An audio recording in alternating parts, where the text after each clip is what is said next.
On inspection, which is not really something that you want to do, I found that part of the tape had cut through my vagina and was now sticking there, sharp edge.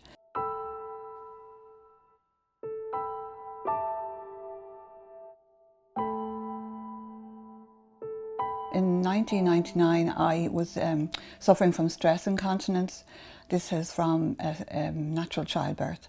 And when I'd walk, I'd leak urine, basically. In the year 2000, the first week of the millennium, I got a call from the surgeon asking me would I try this new device. This was a tape called transvaginal tape that would stay in, like a sling, stay in place forever. And it would be quick, easy, 20 minutes. Home the same day, and a very short recovery time as opposed to 6 weeks recovery with the other one.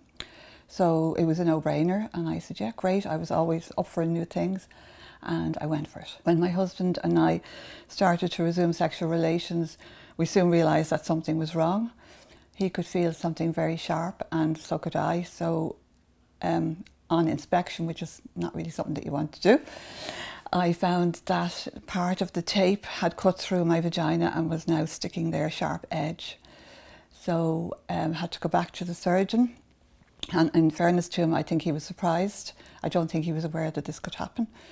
So he recommended that I come back in for more surgery, and he would pull skin over it and sew that in place, and that would cover the tape. After the healing time, it was the same story. The tape had eroded into my vagina again. So this continued then. I went back and back and had a series of operations over 3 years, and each one unsuccessful. I was very disappointed, disillusioned and anxious, angry. And each time you'd think this is the one that's going to sort it, but it didn't. I do feel I was one of the very first to have it. And I used to say to I was a guinea pig.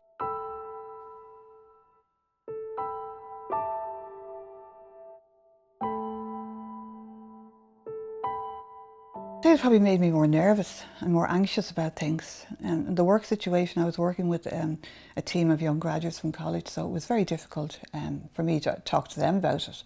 And even my family here, they wouldn't really have known about that end of things at all, and this would be news to them. I'm talking about this today to raise awareness of it and to encourage other women to maybe come out and speak and not to be afraid, and so increase the numbers that are out there and show the government, look, this is happening. It can't be in isolation that it's happening everywhere in the world and not happening here. You know, I think that the Irish mother is used to kind of putting up and shutting up, and I think that is the case with a lot of women here.